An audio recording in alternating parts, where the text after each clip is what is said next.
মিজানুর রহমান আজদারী সাহেব তার যশোরের মাহফিলে বলেছেন, দেশে আহামরি কোনো পরিবর্তন আসে নাই, এক দল খেয়ে গেছে আর এক দল খাওয়ার জন্য বসে আছে। আপনারা বলেন, উনি কি কথাটা ভুল বলেছেন না ঠিক বলেছেন? আজদারী সাহেব কি কোনো দলের নাম উল্লেখ করেছিলেন?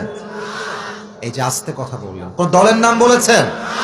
কোন ব্যক্তির নাম মেনশন করেছেন? উনি জাস্ট বলেছেন এক দল খেয়ে গেছে আর এক দল খাওয়ার জন্য বসে আছে, এতেই কিছু লোকের গায়ে আগুন ধরে গেছে।